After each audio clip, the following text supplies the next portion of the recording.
मान्य सदस्यहरूले उठाउनु भएको विषयहरूका सम्बन्धमा जवाफ दिनको लागि सम्माननीय प्रधानमन्त्री श्री पुष्पकमल दाहाल प्रचण्डले समय माग गर्नुभएको छ। अब म उहाँलाई समय दिन्छु। सम्मान्य सभामुख महोदय, म यहाँ प्रमुख प्रतिपक्षी दल नेपाली कांग्रेस लगायतका प्रतिपक्षी दलहरूले उठाउनु भएका प्रश्न र मागहरूको सन्दर्भमा जवाफ दिन यहाँ उपस्थित भएको छु। एउटा विशेष राजनीतिक परिस्थितिमा नयाँ गठबन्धनको सरकार बनेपछि सम्मानित संसदमा मान्य उपप्रधानमन्त्री तथा गृहमन्त्री रवि लामिछानेको विषयमा प्रतिपक्षी दलका मान्य सांसदहरूले उठाउनु भएको विषय प्रश्न पार्न चाहन्छु। मैले यो विषयलाई गतकालमा पनि मिडिया ट्रायल विभिन्न रूपमा चर्चा परिचर्चा हुँदै आएको थियो, तर यसको गम्भीरता कति हो, कति सत्य हो होइन भन्ने बारेमा त्यति धेरै गम्भीर रूपले हेर्ने स्थिति बनेको थिएन। तर अहिले सदनमा नेपाली कांग्रेस जस्तो लामो संसदीय अनुभव र इतिहास भएको पार्टीले यति गम्भीर रूपले उठाएपछि मैले पनि यसको जवाफ दिनुपर्ने सन्दर्भमा आफैले यसको बारेमा खोजबिन गर्ने, सम्बन्धित सरकारी निकायका रिपोर्टहरू र भनाइहरू चाहिँ अलि गहिरो गरी अध्ययन गर्ने मैले कोसिस गरेँ। त्यसको आधारमा म यो सम्मानित संसदमा आफ्नो कुरा राख्न चाहन्छु। मेरो सरकारको पहिलो प्राथमिकता नै सुशासन रहेको र सुशासन कायम गर्ने विषयमा कुनै पनि सम्झौता नहुने मैले यस सम्मानित सदनमा विश्वासको मत लिने क्रम र अन्य सन्दर्भमा पनि बडो स्पष्टसँग राख्दै आएको छु। सुशासनको सङ्कल्प लिएरै मैले सरकारको नेतृत्व गरेदेखि नै ठुल्ठुला भ्रष्टाचार, सुन तस्करी, जग्गा हिनामिना लगायतका काण्डहरूको छानबिन भइरहेको र यसलाई अझ प्रभावकारी बनाउँदै अगाडि बढेको तथ्य पनि म यो सम्मानित सदनलाई जानकारी गराउन चाहन्छु। यसमा मैले कसैलाई काखा कसैलाई पाखा होइन, दोषी जोसुकै भए पनि त्यो नछुटोस्, निर्दोष नपरोस् भन्ने मान्यतालाई दृढताको साथ पालन गर्दै पनि आएको छु। मैले लामो व्याख्या गर्नु पर्दैन, हालैका सबै घटनाक्रमहरूले पनि त्यो कुरालाई पुष्टि गरिरहेकै छन्। जहाँसम्म मान्य उपप्रधानमन्त्री तथा गृहमन्त्री रवि लामिछानेका विषयमा प्रतिपक्षी दलहरूले उठाउनु भएको कुरा छ, हालसम्मको अनुसन्धानले उहाँ सहकारीको सञ्चालक समिति, लेखा समिति, ऋण समिति, कर्मचारी लगायत कुनै पनि जिम्मेवारी र भूमिकामा नरहेको र अदालतमा विचाराधीन मुद्दामा पनि उहाँ कहीँ कतै जोडिएको देखिएको छैन। सूर्य दर्शन बचत तथा सहकारी संस्थाका 1000 भन्दा बढी बचतकर्ताले आफ्नो रकम हिनामिना गरेको भन्दै 2080 साउन 22 गते गरेको जाहेरी दरखास्तमा कसैको नाम किटिएको थिएन। यो दरखास्त उप प्रहरीले अनुसन्धान गरी बुझाएको प्रतिवेदनका आधारमा सहकारीको रकम हिनामिना गर्ने कार्यमा संलग्न भएको अभियोगमा 19 जनालाई प्रतिवादी कायम गरी कास्की जिल्ला अदालतमा 2080 असोज 18 गते मुद्दा दायर गरेको तथ्य स्पष्ट छ, जुन अदालतमा अझै पनि विचाराधीन छ। ती 19 जना मध्ये 4 जना पक्राउ परेका छन् भने बाँकीको प्रहरीले खोजी गरिरहेको छ। मूल उजुरी परेको 6 महिनापछि माघ 16 गते कास्की जिल्ला प्रहरी कार्यालयमा पूरक जाहेरी दिइएको थियो, जसमा मान्य रवि लामिछाने समेत 18 व्यक्ति तथा कम्पनीलाई विपक्षी बनाई जाहेरी दिइएको थियो। मूल उजुरीपछि थप प्रमाणहरू भेटिएमा पूरक जाहेरी दिई अनुसन्धान गर्ने सकिने प्रावधान हुन्छ नै, तर उक्त जाहेरीमा उहाँ सहकारी हिनामिनामा संलग्न भएको कुनै आधार र प्रमाण केही पनि पेश गरिएको छैन। एक पटक अनुसन्धान सकिएर अदालतमा मुद्दा दायर भइसकेको मुद्दामा यस्तो आधार प्रमाण बिनाको जाहेरी पुनः दर्ता गर्न आवश्यक नै हुँदैन सामान्यतः। त्यसैले प्रहरीले कानुन बमोजिम नै उक्त जाहेरी छुट्टै दर्ता गर्न समेत उपयुक्त ठानेन र दर्ता गरेन। फेरि उहाँको नाममा प्रवाह भएको भनिएको ऋण फर्च्युट भएको देखिन आएकोले उहाँको हकमा अनुसन्धान गर्नुपर्ने नदेखिएको भन्ने प्रहरीबाट ब्रिफिङ पनि प्रष्ट शब्दमा भएको थियो। यो विषय उहाँ सरकारमा आउनुभन्दा अगाडिको विषय हो। त्यति बेलाको सरकारमा त अहिलेका प्रतिपक्ष नेपाली कङ्ग्रेस स्वयं सहभागी हुनुहुन्थ्यो। त्यति बेलाको यो विषय हो। मान्य उपप्रधानमन्त्री तथा गृहमन्त्री रवि लामिछानेजीको पार्टी सरकारमा सहभागी हुने चर्चा चलेपछि, सरकारमा सहभागी भएपछि यो विषयलाई संसदको नियमित काम कारबाही प्रभावित हुने गरी उठाउनु कति जायज छ या छैन भन्ने विषय स्वयं प्रतिपक्षी दलका मान्य सदस्यहरूले बुझ्नुपर्ने विषय हो भन्ने मैले ठानेको छु। म फेरि पनि जोड दिएर भन्न चाहन्छु, सुशासन कायम गर्ने सवालमा म कुनै पनि सम्झौता गर्दिन। यसमा आफ्नो पार्टी र अरूको पार्टी भन्ने आग्रह र पूर्वाग्रह पनि मैले राखेको छैन र आउने दिनमा पनि कुनै हालतमा राख्ने छैन। यदि अनुसन्धानबाट केही कैफियत देखिएमा उहाँलाई कारबाही गर्ने कुरामा पनि कसैले रोक्न सक्ने छैन। यो कुरा पनि म प्रष्टसँग राख्न चाहन्छु। मुद्दा बुझाइसक्दासम्म उहाँको नाममा उजुरी निवेदन केही छैन। उजुरी पर्नासाथ राजीनामा दिने हो भने के हुन्छ? ठाडो उजुरी दर्ता हुनासाथ राजीनामा दिने सहमति हामी गर्न सक्छौँ त?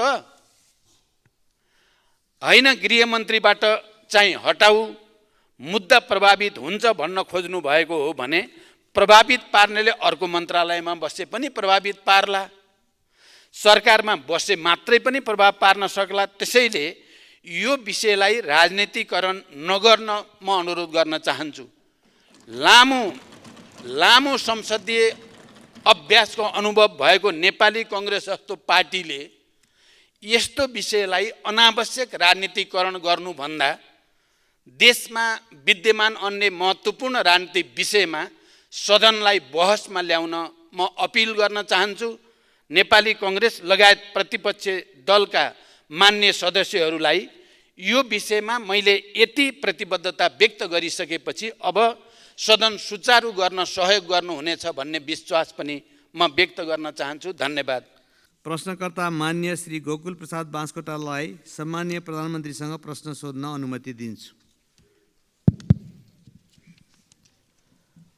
सम्माननीय सभामुख महोदय, म सभामुख महोदय मार्फत सम्माननीय प्रधानमन्त्रीज्यूलाई प्रश्न गर्न चाहन्छु।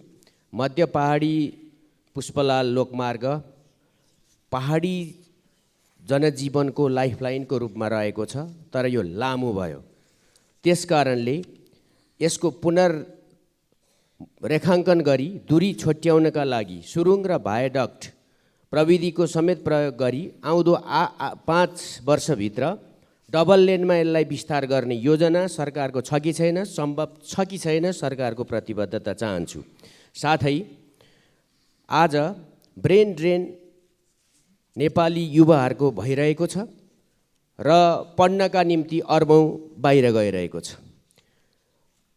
अरू देशहरूले ब्रेन गेन गरिरहेको अवस्थामा नेपाली युवा विद्यार्थीहरूलाई आफ्नो देशप्रति विश्वास दिलाउने उद्देश्यसहितले चिनिया राष्ट्रपति सी जिनपिङ आउँदादेखि चर्चामा रहेको Madan Bhandari science and technology university बनाउने कुरा कहाँ पुग्यो? पाँचखाल नगरपालिका काभ्रे जिल्लाको 13,700 रोपनी जमिन त्यो युनिभर्सिटीको नाममा त्यहाँका जनताले सहयोग गरेर निःशुल्क नै उपलब्ध गराएका छन्। अब यो कहिले बन्छ? यसको टेन्डर पनि एकपल्ट भएको थियो, त्यो भएन। त्यसैले यो बन्छ वा बन्दैन, निर्माण कार्य कहिले सुरु हुन्छ, म यो भन्न चाहन्छु। सँगसँगै प्रधानमन्त्रीज्यू आफैले धेरैपल्ट भन्नुभएको छ जलविद्युतमा फड्को मार्ने। त्यसो हो भने यो काभ्रे, रामेछाप, सिन्धुपाल्चोक जिल्लामै त्यो एउटा स्थानीय र क्षेत्रीय तहमा गेम चेन्जर रहेको सुनकोशी तेस्रो परियोजना जुन बङ्गलादेशसितको सहकार्यमा गर्ने भनिएको छ, त्यसको निर्माण कार्य कहाँ पुगेको छ र त्यसलाई तीव्रता दिन सरकारको योजना के कस्तो छ। एउटा तितो र यथार्थ पनि राख्न चाहन्छु सँगसँगै प्रश्नमा। केपी ओली सरकार हुँदा काभ्रे जिल्लाको भुम्लु गाउँपालिकाको 7 र 8 नम्बर वडाका जनताले नापीको समस्याका कारणले वर्षौँदेखि 31 सालदेखि 50 वर्ष भयो आफ्नो कमाई आएको जग्गा नापीको कारणले मात्रै पूर्जा पाउन सकेका छैनन्।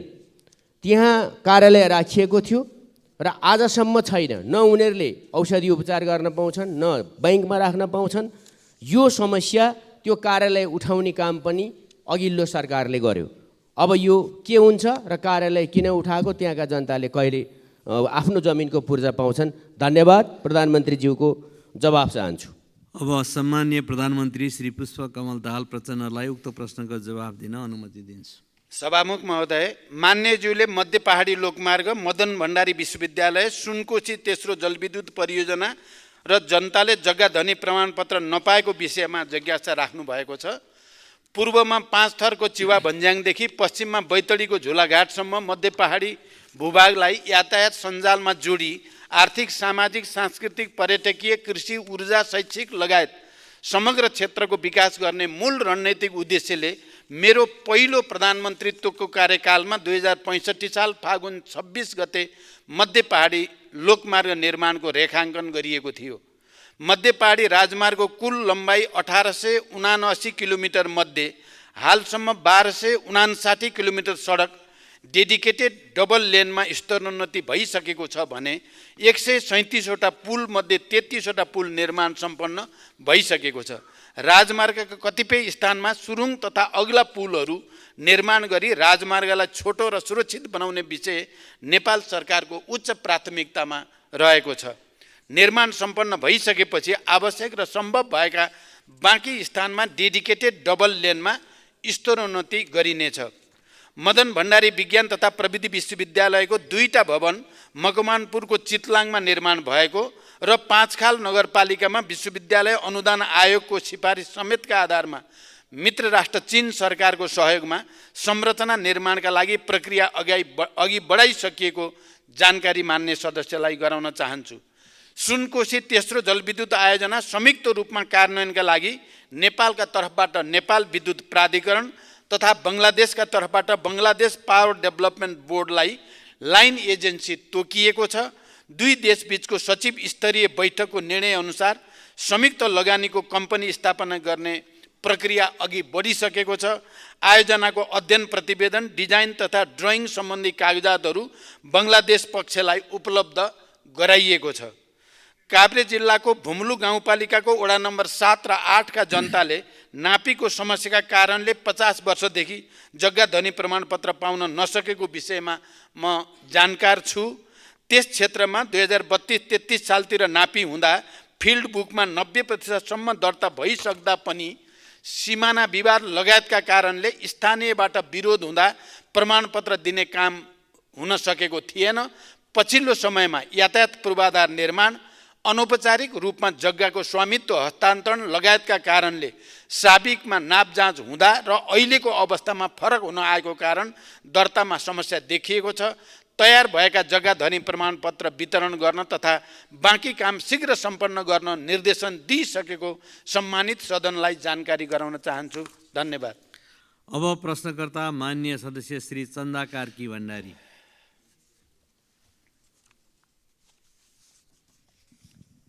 माननीय सभामुखज्यू, हुन त मैले सोध्नुपर्ने प्रश्नको क्वेसन चाहिँ पहिले नै आउट भइसकेको छ।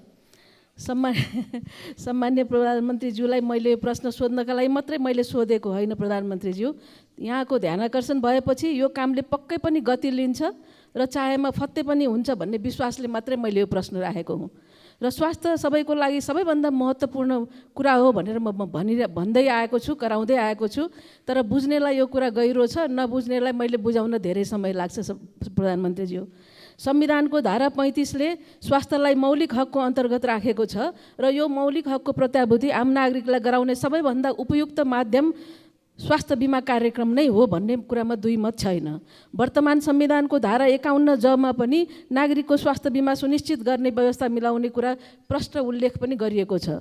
तर सरकारले बिमा कार्यक्रम लागू गरेको 7.5 वर्ष भइसक्यो, तर पनि हाम्रो स्वास्थ्य बिमा कार्यक्रम प्रभावकारी बन्न सकेको छैन। प्रधानमन्त्रीज्यू, देशभरमा 43% मात्रै स्वास्थ्य बिमा पुगेको छ भने मध्य प्रदेशमा, म फेरि दोहोऱ्याउँछु, मध्य प्रदेशमा 8.6% नागरिकले मात्रै बिमा सेवा पाएको चित्त दुख्दो तथ्याङ्क छ। प्रधानमन्त्रीज्यू, यहाँको ध्यान आकर्षण गराउन चाहन्छु।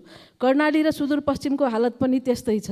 यसको कार्यान्वयनमा भएको यस्तो कमजोरीको कारण के होला प्रधानमन्त्रीज्यू? बिमितहरूको लागि गुणस्तरीय स्वास्थ्य सेवा, तोकिएको औषधिको उपलब्धता र उपचार प्रक्रिया नभएर हो कि स्वास्थ्य संस्था पहुँचमा नहुँदा योगदानको प्रिमियम बुझाउनु पर्ने कुनै औचित्य नभएर हो कि अस्पतालहरूलाई बिमितको औषधि उपचार खर्च बापतको भुक्तानी बिमा बोर्डले समयमा नदिएर हो कि निजी क्षेत्रको अस्पताल र मेडिकल कलेजहरूलाई संलग्न गराउन नसकेर हो कि स्वास्थ्य बिमा बोर्डमा आवश्यक दक्ष जनशक्ति नभएर स्वास्थ्य बिमा बोर्ड आफै बिरामी भएर हो कि स्थानीय तहमा बिमा ज्ञान सम्बन्धी अन्तर्क्रिया हामीले गर्न नसकेर हो कि प्रधानमन्त्रीज्यू, अब सरकारले जनतामा कसरी स्वास्थ्य बिमाको पहुँच बढाउने हो र बिमाका आधारमा सन् 2030 सम्ममा सबैका लागि स्वास्थ्य सेवा सुनिश्चित गर्न लिएको लक्ष्य हामीले कसरी पुरा गर्ने होला? धन्यवाद। सम्माननीय प्रधानमन्त्री। सभामुख महोदय, मान्यज्यूले स्वास्थ्य बिमालाई प्रभावकारी बनाउने विषयमा सान्दर्भिक जिज्ञासा राख्नु भएको छ। नागरिकहरूको स्वास्थ्य उपचारका क्रममा हुने वित्तीय जोखिम कम गर्न स्वास्थ्य बिमा बोर्ड मार्फत सामाजिक स्वास्थ्य बिमा कार्यक्रम सञ्चालनमा रहेको छ। हालसम्म 33.2% घर परिवार तथा 24.7% जनसङ्ख्या स्वास्थ्य बिमाको दायरामा आएको र 75.751 पालिकासम्म स्वास्थ्य बिमाको पहुँच पुगेको छ। तोकिएका औषधिको उपलब्धता र उपचार प्रक्रिया सरल बनाउन 2081 वैशाख 1 देखि लागू हुने गरी छुट्टै रिफिल काउन्टरको व्यवस्था गरी औषधि वितरण गर्ने तथा ज्येष्ठ नागरिकलाई सबै सेवा प्रदायक अस्पतालहरूबाट प्रत्येक मङ्गलबार जेरियाट्रिक क्लिनिक मार्फत सेवा दिने व्यवस्था मिलाइएको छ। यसै गरी आधारभूत अस्पतालहरूबाट बिमा सेवा सुरु गर्ने र निजी तथा सामुदायिक अस्पतालहरूलाई समेत सूचीकृत गरी सेवा विस्तार गर्ने तयारी भइरहेको छ। बिमितको औषधि उपचार खर्च बापतको भुक्तानी अस्पतालहरूलाई समयमै शोध भर्ना गर्न थप जनशक्तिको व्यवस्था गरी हरेक 2 महिनामा शोध भर्ना हुने व्यवस्था मिलाइएको छ। स्वास्थ्य बिमा बोर्डको स्थायी सङ्गठन संरचना स्वीकृतिको प्रक्रियामा रहेको छ। दक्ष जनशक्ति व्यवस्थापनका लागि 155 जना जनशक्ति पदपूर्तिको प्रक्रिया अगाडि बढिसकेको छ। स्वास्थ्य बिमा कार्यक्रममा देखिएका समस्या समाधान गर्न लागि अनलाइन सदस्यता तथा नवीकरणसँगै बिमा सक्रिय हुने व्यवस्थासहित स्वास्थ्य बिमा नियमावली संशोधनको प्रक्रियामा रहेको छ। त्यसै गरी 25 जिल्लामा 2074 सालमा वितरण भएका गरिब परिचय पत्रको म्याद थप गर्ने र बाँकी जिल्लामा पनि यसलाई विस्तार गर्दै सरकारले अति गरिब नागरिकको प्रिमियमको व्यवस्था गरी बिमा गर्ने विषयमा गृह कार्य गरिरहेको छ। त्यसै गरी नागरिकता, जग्गा पास लगायतका सामाजिक सेवाको क्रममा स्वास्थ्य बिमा परिचय पत्र अनिवार्य गर्ने, वैदेशिक रोजगारीमा जानेहरूको परिवारको अनिवार्य बिमा, आम्दानी अनुसारको प्रिमियमको आधारमा सबै कर्मचारी, शिक्षक, जनप्रतिनिधिहरूको अनिवार्य बिमा गर्ने लगायतका सबै प्रकारका स्वास्थ्य सुरक्षाका कार्यक्रमहरूलाई स्वास्थ्य बिमा मार्फत एकीकृत गर्ने र स्वास्थ्य बिमा कार्यक्रमलाई राष्ट्रिय गौरवको अभियानका रूपमा घोषणा गर्ने लगायतका विषयमा सरकारले गृह कार्य गरिरहेको छ। धन्यवाद। अब प्रश्नकर्ता माननीय सदस्य डाक्टर चन्द्रकान्त भण्डारी।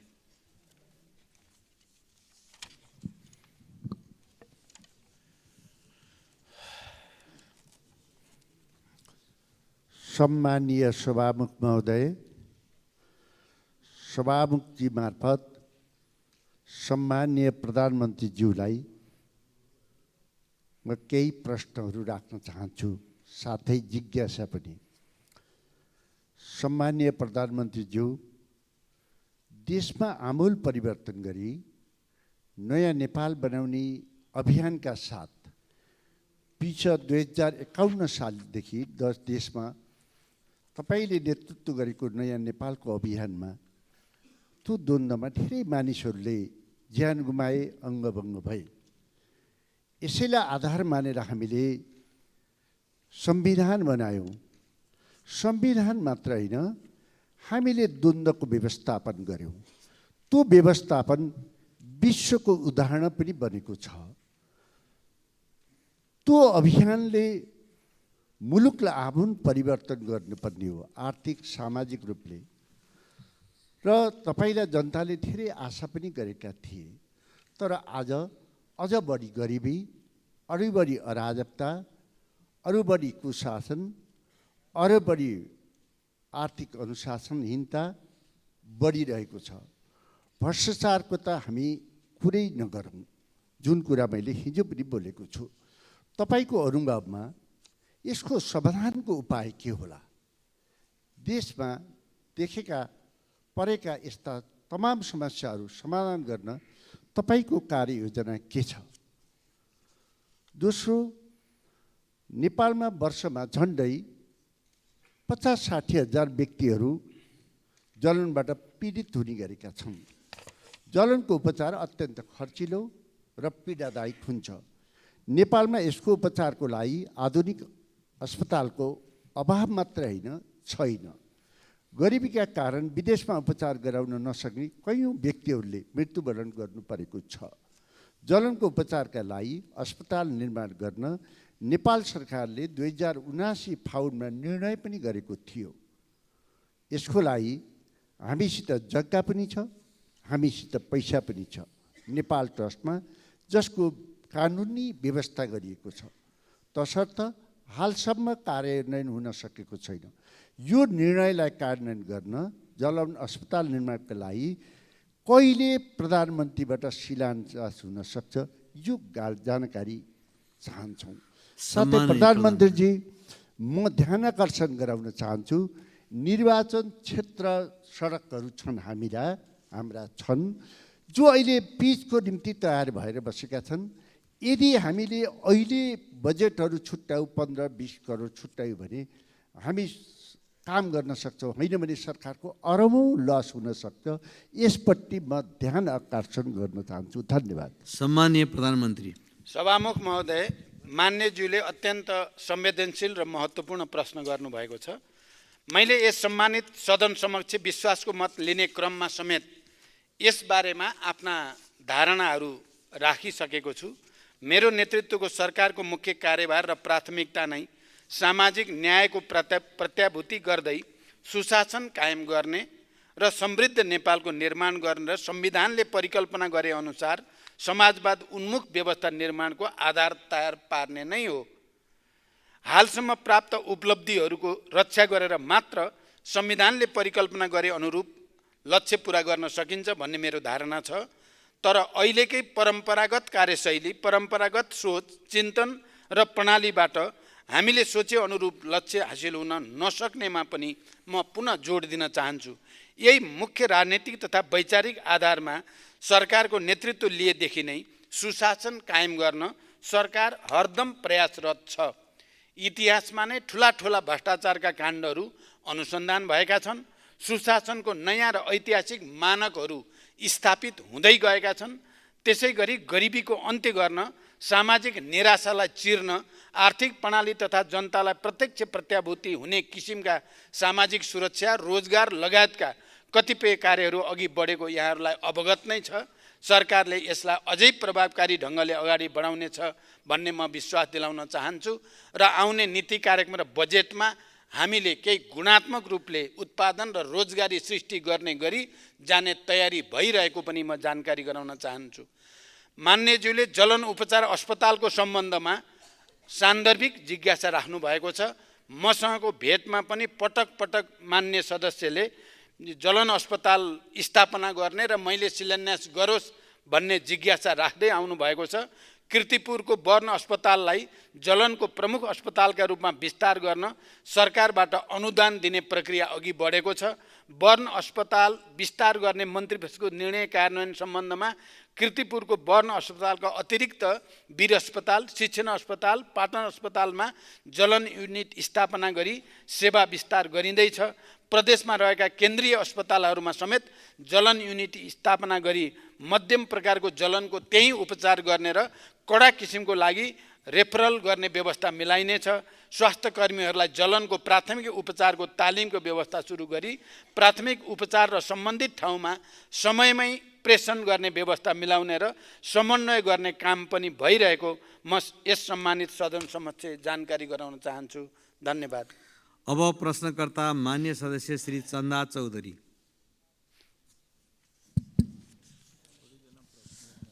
सम्मानीय सभामुख मार्फत सम्मानीय प्रधानमन्त्रीजीलाई मेरो प्रश्न। सम्मानीय सभामुख महोदय, सन् 2016 मा चिनिया एक्जिम ब्याङ्कसँग 22 अर्ब ऋण लिएर बनाइएको पोखरा अन्तर्राष्ट्रिय विमानस्थलको अहिलेसम्म ऋण 28 अर्बभन्दा बढी पुगिसकेको छ।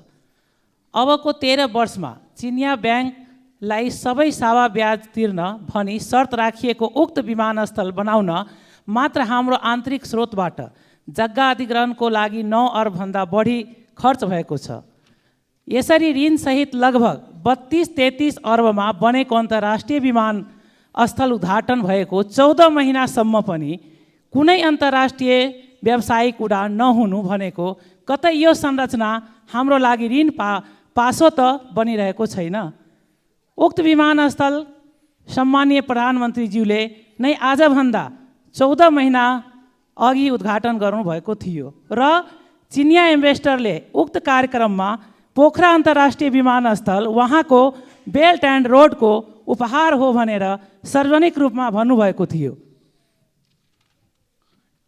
1 वर्ष बित्दा चिनिया ब्याङ्कलाई नै तिर्नुपर्ने सावा ब्याज बढेर हामीले धान्न नसक्ने परियोजनालाई चीनले नै आफ्नो उपहार भने र भन्नु अर्थतन्त्रले धान्नै नसक्ने परियोजनाहरू सञ्चालन गर्नु हो। सम्मानीय प्रधानमन्त्रीज्यू, 1 वर्षमा 4वटा चार्टर फ्लाइट र त्यहीबाट फर्किँदा एउटा व्यावसायिक उडान भनेर पोखरा अन्तर्राष्ट्रिय विमानस्थलले उडान उक्त 30 अर्बभन्दा बढी ऋण अबको 13 वर्षमा कसरी तिर्न सक्छ? सम्मानीय सभामुखजी मार्फत सम्मानीय प्रधानमन्त्रीजीलाई मेरो यो क्वेसन, उक्त विमानस्थलले सो ऋण आफै तिर्न सक्ने गरी सक्षम बनाउनको लागि सम्मानीय प्रधानमन्त्रीजीको अहिलेको योजना के होला भनेर सम्मानित सदन र जनतालाई जानकारी गराइदिन हुनको लागि हार्दिक अनुरोध गर्दछु। धन्यवाद। जय नेपाल। सम्माननीय प्रधानमन्त्री। सभामुख महोदय, पोखरा विमानस्थलबाट अन्तर्राष्ट्रिय उडान सञ्चालन तथा व्यवस्थापनका लागि सार्वजनिक निजी साझेदारीको आधार तयार गर्न समिति गठन भई कार्य भइरहेको जानकारी गराउन चाहन्छु। समितिको प्रतिवेदनका आधारमा विमानस्थल सञ्चालन तथा अन्तर्राष्ट्रिय उडानका बारेमा आवश्यक व्यवस्था मिलाइनेछ। पोखरा अन्तर्राष्ट्रिय विमानस्थल निर्माणका लागि लिएको ऋणलाई अनुदानका रूपमा रूपान्तरण गर्न कूटनीतिक पहल सुरु गरिएको छ। यससँग जोडिएका वित्तीय व्यवस्थापनका विषयमा आवश्यक समन्वय गरिनेछ। पोखरालाई पर्यटकीय राजधानी घोषणा गरिएसँगै यस विमानस्थलबाट देशका विभिन्न क्षेत्रमा क्षेत्रीय विमानस्थल र अन्य विमानस्थल समेत हवाई सेवा सञ्चालन गरी आन्तरिक पर्यटनको विकास गर्ने कार्य सरकारको प्राथमिकतामा रहेको छ। हालै भएको मेरो चीन भ्रमणका सन्दर्भमा चीनका विभिन्न सहरहरूबाट अन्तर्राष्ट्रिय उडान सिधै पोखरा अन्तर्राष्ट्रिय विमानस्थलमा ल्याउनको लागि छलफल र एउटा सैद्धान्तिक सहमति भएको छ। मलाई विश्वास छ छिटै त्यस्ता अन्तर्राष्ट्रिय उडानहरू पोखरा अन्तर्राष्ट्रिय विमानस्थलमा आउनेछन् र यो समस्याको समाधान हुनेछ। धन्यवाद। अब प्रश्नकर्ता मान्य सदस्य श्री छिरिङ डमडुल लामा भोटे।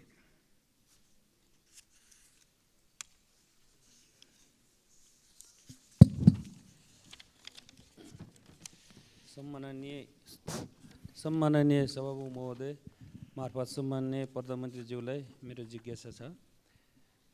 21औं शताब्दीमा पनि नेपाली राजनीतिमा अब यहाँ परिवर्तन पटक परिवर्तन हुँदा पनि हालसम्म हिमाली जिल्ला हुम्लालाई राष्ट्रिय सडक सञ्जाल र राष्ट्रिय प्रसारण लाइनसम्म नजोडिनु विडम्बना हो।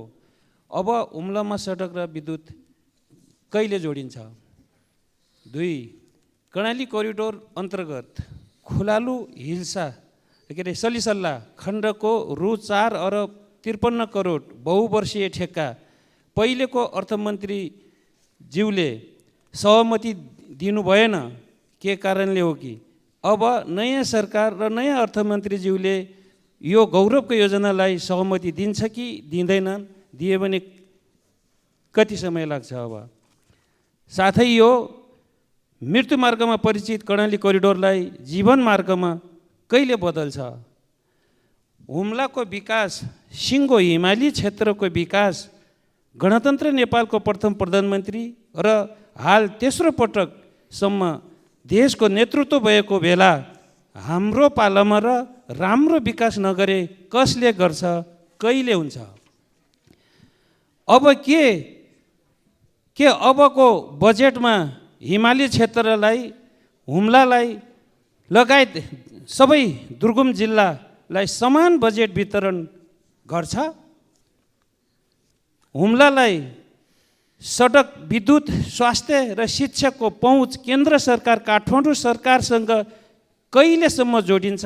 सम्माननीय प्रधानमन्त्रीज्यूलाई मेरो जिज्ञासा यही छ। धन्यवाद। सम्माननीय प्रधानमन्त्री।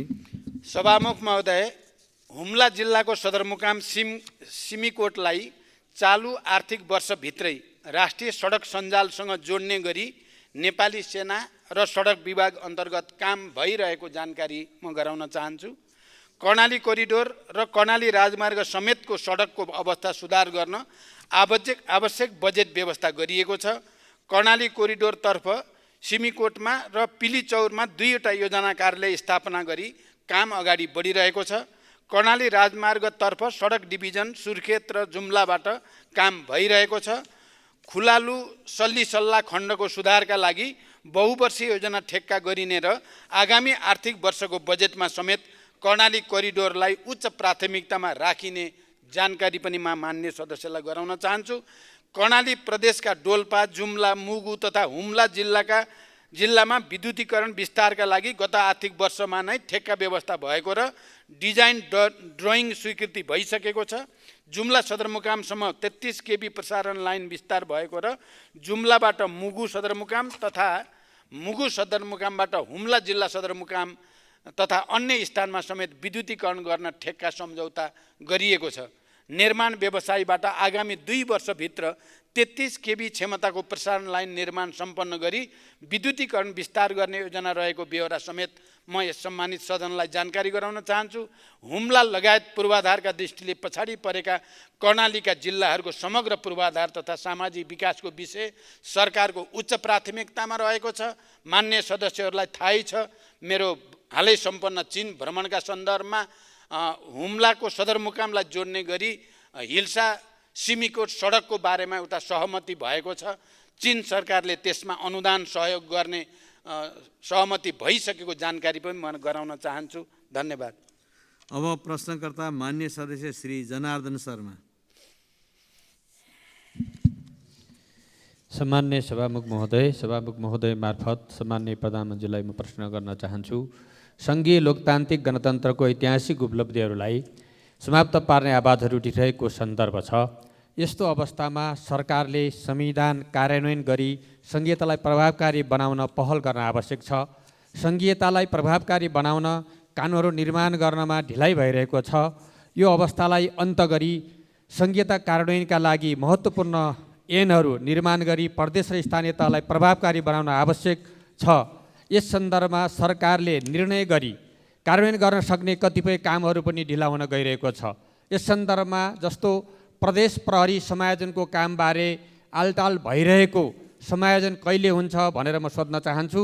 त्यसै गरी अर्को कुरा, यो नेपाल एउटा विभिन्न खालको जोखिममा रहेको छ र भूकम्पको ठुलो जोखिममा छ। जाजरकोटको रामी डाँडा, बझाङ डोटीमा गएको भूकम्पले गरेको क्षतिको पुनर्निर्माण गर्न बजेटको व्यवस्था गरी कामहरू कुन मितिबाट प्रारम्भ गरिनेछ भन्ने कुरा प्रश्न पारिदिनु भएमा आभारी हुने थिएँ। धन्यवाद। सम्माननीय प्रधानमन्त्री। सभामुख महोदय, सङ्घीयता कार्यान्वयन गर्न आवश्यक ऐन निर्माणका लागि राष्ट्रिय सभाको विधान समिति र सङ्घीयता कार्यान्वयन अध्ययन तथा अनुगमन संसदीय विशेष समितिले दिएको सुझाव कार्यान्वयन गर्ने विषय सरकारले उच्च प्राथमिकतामा राखेको छ। यस अनुरूप निजामती कर्मचारीसँग सम्बन्धित ऐन लगायत कतिपय ऐनहरू मस्यौदा तयार भई सम्मानित सदनमा प्रवेश भइसकेका छन् र कतिपय मस्यौदाको चरणमा रहेका छन्। लामो समयदेखि प्रतीक्षा गरिएको सङ्घीय निजामती ऐन सदनमा दर्ता भइ नै सकेको छ। नेपाल प्रहरीको सञ्चालन र व्यवस्थापनलाई समयानुकूल बनाउन र प्रहरी समायोजनलाई व्यवस्थित गर्न नेपाल प्रहरी ऐन 2012लाई प्रतिस्थापन गर्ने विधेयक, प्रहरी समायोजन ऐन 2076लाई संशोधन गर्ने विधेयक र नेपाल प्रहरी र प्रदेश प्रहरी कार्य सञ्चालन सुपरिवेक्षण र समन्वय ऐन 2006लाई संशोधन गर्ने विधेयक संसदको यसै अधिवेशनमा पेश गर्ने गरी तयार भइरहेको छ। सम्मानित सदनबाट कानुन पारित भए लगत्तै प्रहरी समायोजनको काम तुरुन्त अगाडि बढाइने गरी समायोजनको तयारी भइरहेको छ। जाजरकोट, बझाङ, डोटीमा भूकम्प पछिको पुनर्निर्माणका सन्दर्भमा विपद प्रभावित निजी आवास प्रबलीकरण, पुनर्निर्माण तथा पुनर्स्थापना अनुदान कार्यविधि 2080 का आधारमा भूकम्पबाट क्षतिग्रस्त संरचनाको पुनर्निर्माणको कार्यलाई दिने विषय सरकारको उच्च प्राथमिकता छ र यो कार्य शीघ्र प्रारम्भ गरिने जानकारी पनि म मान्य सदस्यलाई गराउन चाहन्छु। धन्यवाद। अब प्रश्नकर्ता मान्य सदस्य श्री छविलाल विश्वकर्मा।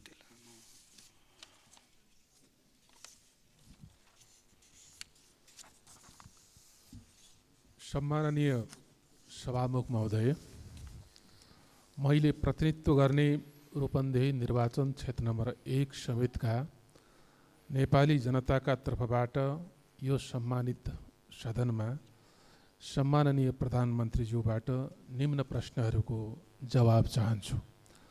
आज पनि यो देशमा लाखौँ लाख जनता भूमिहीन, सुकुम्बासी र अव्यवस्थित बसोबासी छन्। देशको संविधानले मौलिक हकमा नै यिनको अधिकारलाई सुनिश्चित गरेको छ।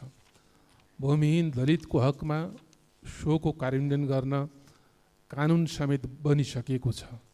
कानुनमा 3 वर्षभित्र जग्गा उपलब्ध गराउने भनिएको छ। त्यो 3 वर्ष कहिले आउँछ प्रधानमन्त्रीज्यू? यस प्रकार वर्षौँ वर्ष जमिन भोग चलन गरेका तर आफ्नो नाममा केही नभएका राष्ट्रिय आवास कम्पनीको आलटालले पीडित यी अव्यवस्थित बसोबासीको समस्या कहिले सम्बोधन हुन्छ? पुस्ता दर पुस्ता सुकुम्बासी हुन बाध्य यी जनतालाई लाल पूर्जा चाहियो, आश्वासन अब चाहिएन, पुग्यो। हामी भन्दैछौँ व्यवस्था बदल्यौँ, अब जनताको अवस्था बदल्छौँ। यो संविधानको मुख्य विशेषता भनेको सङ्घीयता, लोकतन्त्र, गणतन्त्र, समानुपातिक समावेशिता र धर्मनिरपेक्षता हुन्। यसमा कुनै दुविधा छैन। तर समाजको संरचनामा पिँधमा रहेका लगभग 14% दलित जनताको प्रतिनिधित्व हामीले कता खोज्ने हो? संविधानको कार्यान्वयन कसले गर्ने हो? स्वयं प्रधानमन्त्रीज्यूको नेतृत्वमा रहेको मन्त्री परिषदको संरचनामा यी तस्बिर किन परेनन्? प्रदेश सरकारदेखि राज्यका सबैजसो नीति निर्माण र कार्यान्वयनका महत्त्वपूर्ण क्षेत्रमा यी पङ्क्तिहरू किन वञ्चित छन्? देशको संविधान उल्लङ्घन गर्ने अधिकार सम्माननीयज्यूलाई कसले दियो? हरेक पाइला पाइलामा जात र जातपात र छुवाछुतको भेदभावले अन्यायमा पारिएका, हेपिएका तर आफ्नो कला, सिप र श्रमले सिङ्गो समाजको सेवा गर्दै आएका यी दलित जनताले मानव मर्यादा कहिले पाउँछन्? परम्परागत कला र सिपले प्रोत्साहन कहिले पाउँछ? जवाब चाहियो। सम्माननीय सभामुख महोदय, हाम्रो दक्षिणतर्फ छिमेकी भारतसँग लगभग 1800 किलोमिटर खुला सीमा छ। सिमानामा माटोको रक्षा गरेर बसेका नेपाली जनता बिना पोसाकका सिपाही हुन्, रक्षक हुन्, तर ती सताइएका छन्, गरिबीको मारमा तिनै परेका छन्। पारीको पुलिस प्रशासनले अनेक बहानामा दुःख दिएको छ, वारिकाले पनि कम शास्ति दिएका छैनन्। सीमावर्ती जनताको सुरक्षा, विकास पूर्वाधारदेखि तिनको जीवनमा बदलाव ल्याउनका निम्ति सरकारको के योजना छ? महामानव गौतम बुद्धको जन्मस्थल लुम्बिनीको बृहत्तर विकासको गुरु योजनाले कहिले मूर्तता पाउँछ? बुद्ध मावला देवदह र बुद्धकालीन प्राकृतिक सम्पदा रोहिणी नदीको संरक्षण र करिडोर सहितको विकासको पहलमा सरकारले ध्यान नदिँदा बुद्ध जन्मस्थल लुम्बिनीमा आउने विदेशी पर्यटकले त्यस समयको अर्थात् बुद्धकालीन समयको रोहिणी नदी खोज्ने, तर हामीले विद्रूप नदी देखाउनु पर्ने स्थितिको अन्त्य कहिले हुन्छ?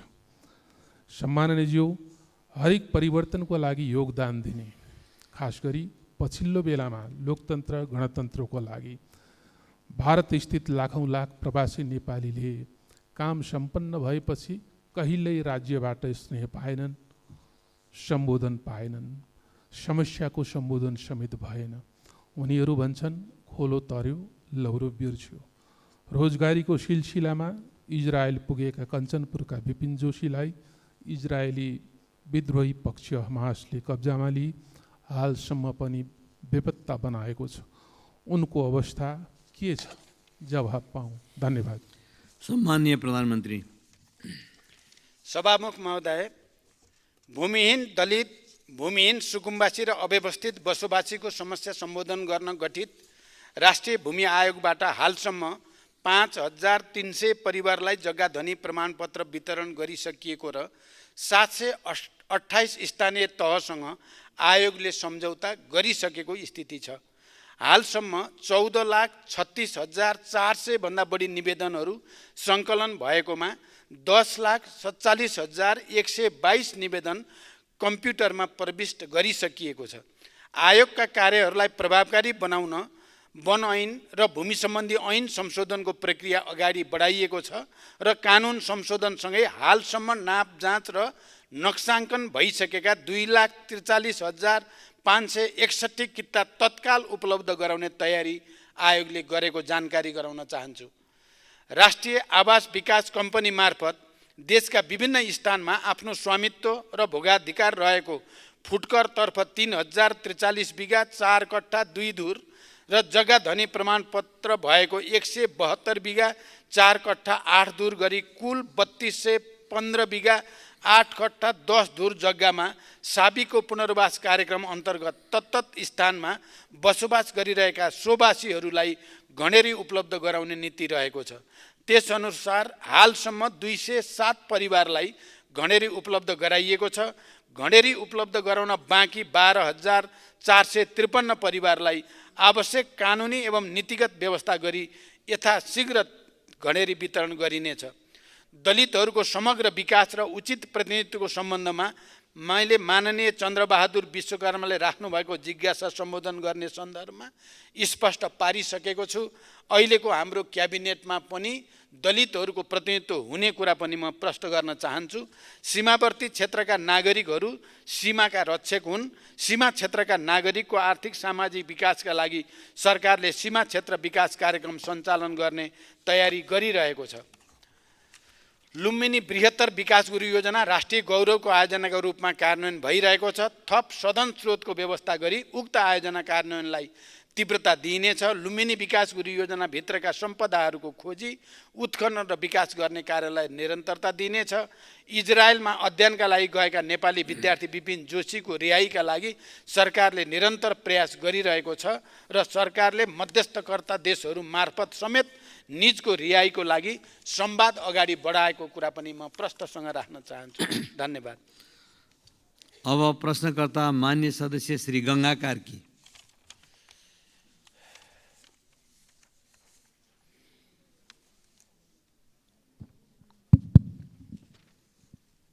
सम्माननीय सभामुखज्यू, सभामुख मार्फत सम्माननीय प्रधानमन्त्रीज्यूलाई मेरा प्रश्न यस प्रकार छन्।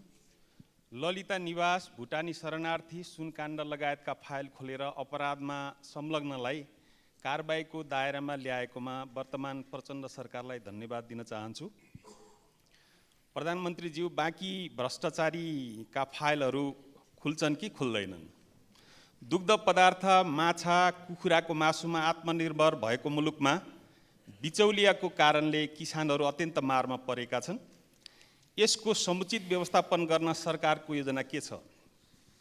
दूध उखु र निर्माण व्यवसायको सरकारले तिर्न बाँकी बक्यौता रकम फर्स्योट गर्न किन ढिलासुस्ती भएको? दोलखालाई पर्यटकीय जिल्ला घोषणा गर्न सरकारको नीति के छ? दोलखाको खरीढुङ्गा स्थित म्याग्नेसाइट उद्योग कहिलेदेखि सञ्चालन हुन्छ? के दोलखाको फलाक नाका खोल्ने कुरा यो वर्षको नीति तथा कार्यक्रममा पर्छ? तामाकोशी तेस्रो हाइड्रो पावर जलसायुक्त बन्नुपर्छ नत्र बन्न दिँदैनौँ भन्ने कुरामा दोलखालीहरू एकमत छन्। सरकारको योजना के छ? धन्यवाद। सम्माननीय प्रधानमन्त्री। सभामुख महोदय, भ्रष्टाचारको छानबिनको सम्बन्धमा मैले यसअघि नै माननीय चन्द्रकान्त भण्डारीको प्रश्नको जवाफ दिने क्रममा सरकारको धारणा राखिसकेको छु। मेरो नेतृत्वको सरकार गठन भएदेखि नै सरकारले भ्रष्टाचार विरुद्ध शून्य सहनशीलताको नीति लिँदै आएको छ र यो नीति निरन्तर जारी रहनेछ। मिटर ब्याज, भुटानी शरणार्थी, सुन तस्करी, सरकारी जग्गा हिनामेना लगायत जुनसुकै विषय वा क्षेत्रका अपराधिक क्रियाकलापको निष्पक्ष र तथ्यपरक अनुसन्धान तथा छानबिन गरी यस्ता कार्यमा संलग्न व्यक्ति वा समूहलाई कानुनी कारबाहीको दायरामा ल्याउन सरकार दृढ छ। भ्रष्टाचार नियन्त्रण गर्न आवश्यक नीतिगत, कानुनी तथा संस्थागत सुधार गर्ने विषय सरकारको उच्च प्राथमिकतामा रहेको छ। नेपाली कृषकहरूको निरन्तरको प्रयासबाट दुध, माछा र कुखुराको मासु उत्पादनमा देश आत्मनिर्भरताको नजिक पुगेको स्थिति छ।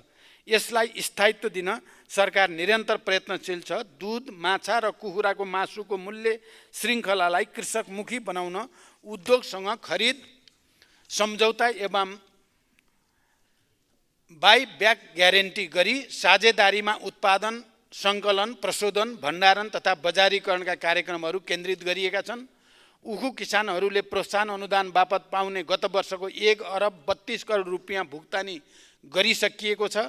आर्थिक वर्ष 71-72 को कञ्चनपुर र कपिलवस्तु जिल्लाका उखु किसानको पुरानो बक्यौता सम्बन्धित उद्योगबाटै भुक्तानी गराउन सरकारले समन्वय गरिरहेको छ। किसानलाई तत्काल दुधको मूल्य भुक्तानी गर्न नेपाल सरकारबाट दुग्ध विकास संस्थानलाई 30 करोड ऋणको व्यवस्था गरिएको छ। साथै अन्य उद्योगहरूका लागि आफ्नो उत्पादनलाई धितोमा राखी ब्याङ्क मार्फत ऋण प्रवाह गर्न सहजीकरण गरिएको छ। नेपालका महत्त्वपूर्ण स्थान तथा गन्तव्यलाई पर्यटकीय स्थल तोक्ने नीति अनुरूप दोलखा जिल्लामा रहेका पर्यटकीय गन्तव्यहरूको पहिचान गरी सङ्घ, प्रदेश र स्थानीय तहको समन्वयमा दोलखा जिल्लाको पर्यटन प्रवर्धनका लागि आवश्यक कार्य भइरहेको छ। तामाकोशी तेस्रो जलविद्युत आयोजनाका सन्दर्भमा आयोजनाको विस्तृत अध्ययन तथा डिजाइन कार्यपछि मात्रै आयोजना कुन रूपमा निर्माण गर्ने भन्ने निर्केल हुन्छ। आयोजनाको निर्माण गर्दा राज्यलाई बढीभन्दा बढी लाभ हुने गरी मात्र स्वीकृति दिइनेछ। दोलखाको म्याग्नेसाइट उद्योग सञ्चालनको लागि गठित कार्यदलले दिएको सञ्चालनको विकल्प सहितको प्रतिवेदन कार्यान्वयनका निम्ति अध्ययन भइरहेको छ। उक्त उद्योग सञ्चालनका लागि उद्योग सञ्चालक साझेदारले उद्योगको खानी क्षेत्रको थप अध्ययन गरिरहेको छ। प्राविधिक अध्ययन पश्चात उपयुक्तताको आधारमा उद्योग छिटै सञ्चालन गरिनेछ। दोलखाको फलाका नाका खोल्ने विषयमा मित्रराष्ट्र चीनसँग कूटनीतिक पहल भइरहेको र चीन सरकार सकारात्मक रहेको छ। छिमेकी देशहरूसँग जोडिएका सीमा नाका खोल्ने तथा व्यवस्थित गर्ने विषय सरकारको प्राथमिकतामा छ। निर्माण व्यवसायको बाँकी रकम भुक्तानी गर्ने विषयमा सम्बन्धित मन्त्रालयको माग बमोजिम आवश्यक रकम निकासा एवं भुक्तानी भइरहेको र बाँकी रकम समेत शीघ्र भुक्तानी दिने व्यवस्था मिलाइएको छ। धन्यवाद। अब प्रश्नकर्ता मान्य सदस्य श्री छिरिङ लामा तामाङ।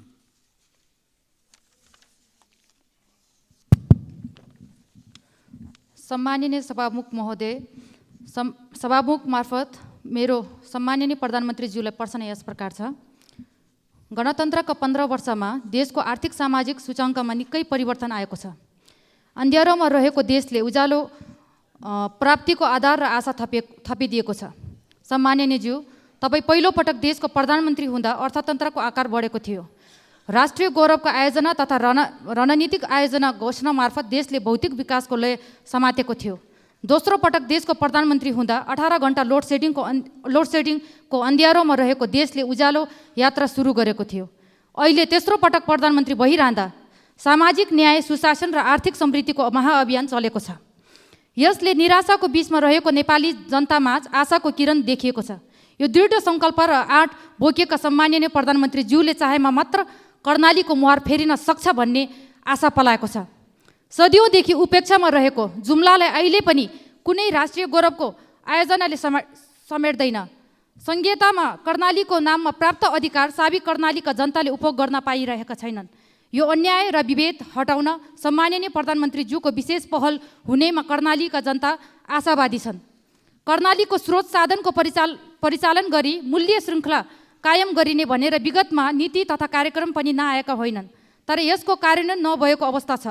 साबिक कर्णाली जडीबुटीले सम्पन्न छ। त्यहाँ जडीबुटी प्रशोधन केन्द्रको स्थापना गरी रोजगारी सिर्जना गर्ने अवसर छ। जलविद्युतको प्रचुर सम्भावना हुँदाहुँदै जलविद्युतले प्राथमिकता नपाएको तितो यथार्थ छ। 2062-63 देखि सडकले प्राथमिकता पाए तापनि सडकले गुणात्मक फड्को मार्न सकेको छैन। सामाजिक आर्थिक विषयको उठान गर्नुपर्ने बेलामा सडकको मुद्दा उठाउनु परेको छ। यो विडम्बना कहिलेसम्म? त्यसैले जुम्ला र माथिल्लो कर्णालीको मुहार फेर्ने स्याउ तथा सिमी विकास बोर्डको गठन, जडीबुटी सङ्कलन तथा प्रशोधन केन्द्र स्थापना, जुम्लामा रहेको स्वास्थ्य विज्ञान प्रतिष्ठानलाई नेपालकै मेडिकल क्षेत्रको नमुना शैक्षिक संस्था बनाउन आवश्यक बजेट र पूर्वाधार विकास, जुम्ला एयरपोर्टलाई विस्तार कार्यलाई रणनीतिक महत्त्वको रूपमा कहिले अगाडि बढाउनुहुन्छ? गत वर्ष नीति तथा कार्यक्रममा कर्णाली र सुदूरपश्चिममा एयर एम्बुलेन्स स्थापना गर्ने भनिएको थियो। अहिलेसम्म त्यो कार्यक्रम किन कार्यान्वयन भएन? माथिल्लो कर्णालीका शैक्षिक जनशक्ति र राजनीतिक जनशक्तिको संरक्षण र अभिभावकत्व कसरी गर्नुहुन्छ? धन्यवाद। सम्माननीय प्रधानमन्त्री।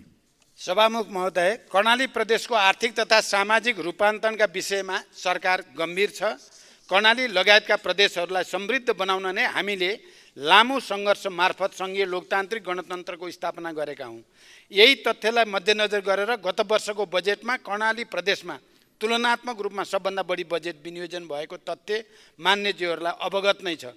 पूर्वाधारको कमी, गरिबी, दुर्गम र पिछडिएको क्षेत्रका रूपमा चिनिएको कर्णालीलाई समृद्ध कर्णालीमा रूपान्तरण गर्न तिनै तहका सरकारबाट एकीकृत प्रयास भइरहेको छ। कर्णाली क्षेत्रमा हुने जडीबुटी लगायत कृषि र वनजन्य उत्पादन प्रवर्धन, पर्यटन विकास र प्राकृतिक स्रोतको समुचित उपयोग मार्फत विकास र समृद्धिको अपार सम्भावना रहेको कर्णालीको मुहार फेर्न नेपाल सरकार प्रतिबद्ध छ।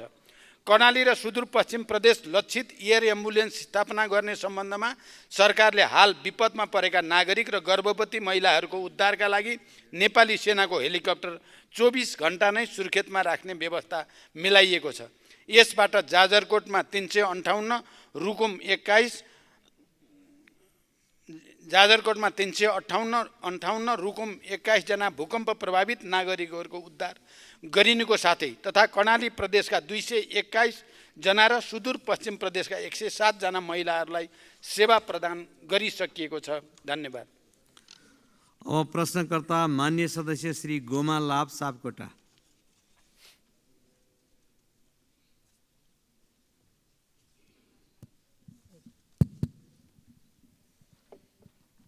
सामान्य सभामुख महोदय, सामान्य सभामुखको ज्यूको अनुमतिले सम्माननीय प्रधानमन्त्रीज्यूसँग मेरो प्रश्न रहेको छ।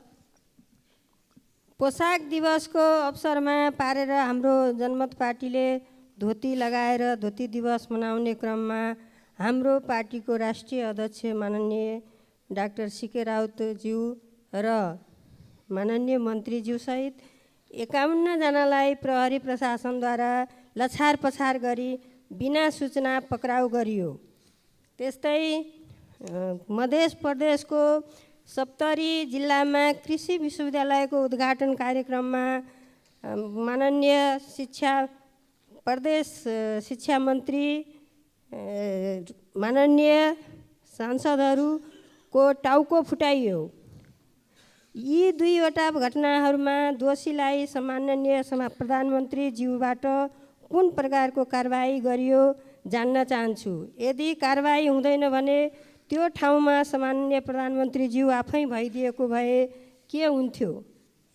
म प्रधानमन्त्रीज्यूसँग प्रश्न। सम्माननीय प्रधानमन्त्री। सभामुख महोदय, पोसाक दिवसका अवसरमा भएको घटना तथा सप्तरीमा कृषि विश्वविद्यालय उद्घाटनका बेला भएको घटनाका विषयमा मान्यज्यूले प्रश्न गर्नुभएको छ।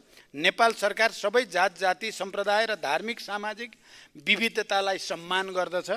नेपाल सरकार सबै जात जाति सम्प्रदाय र धार्मिक सामाजिक विविधतालाई सम्मान गर्ने भएकै कारणले जनमत पार्टीका अध्यक्ष डाक्टर सीके राउत सहित मान्य मन्त्रीज्यूलाई धोती लगाएको आरोपमा नभई निषेधित क्षेत्र उल्लङ्घन गरेको कारणले नियन्त्रणमा लिइएको हो र उहाँको रिहाइका लागि गृहमन्त्री स्वयं नै महेन्द्र पुलिस क्लबमा गई सहजीकरण गरेको तथ्य पनि म प्रश्न गर्न चाहन्छु। मान्य मन्त्रीजी, जो आफै बसेको क्याबिनेटले निषेधित क्षेत्र घोषणा गर्ने अनि आफै त्यो तोड्ने कार्य पो बरु त्रुटिपूर्ण भयो भन्ने हाम्रो भनाइ हो।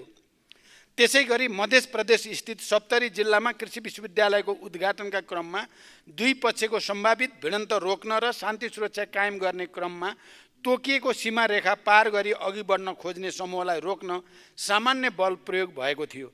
यस घटनाका बारेमा प्रहरीमा कुनै जाहेरी नपरेको विषय समेत यस सम्मानित सदन समक्ष जानकारी गराउन चाहन्छु। धन्यवाद।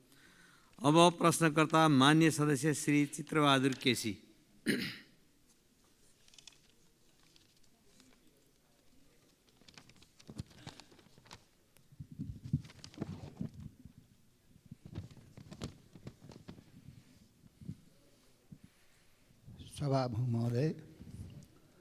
सभामुख महोदय मार्फत सम्मानीय प्रधानमन्त्रीलाई मैले छोटो प्रश्न गर्न चाहन्छु।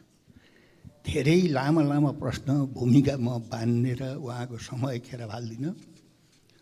सम्मानीय प्रधानमन्त्रीज्यू, बागलुङबाट गलकोट सेवा केन्द्र लैजाने प्रतिबद्धता जनाउनु भएकोमा हालसम्म किन कार्यान्वयन भएन? यति हो मेरो प्रश्न। सम्मानीय प्रधानमन्त्रीज्यू।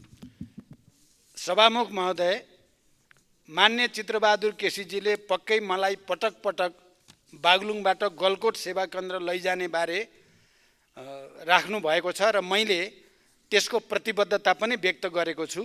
बागलुङ जिल्लाको गलकोटमा इलाका प्रशासन कार्यालय नै स्थापना गर्ने विषयमा सरकारले आवश्यक तयारी गरिरहेको विषय म मान्य सदस्य र यस सम्मानित सदनलाई जानकारी गराउन चाहन्छु। धन्यवाद।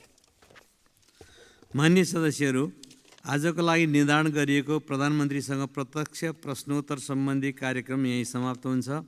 सम्मानीय प्रधानमन्त्रीलाई आफ्नो आसन ग्रहण गर्न अनुरोध गर्दछु।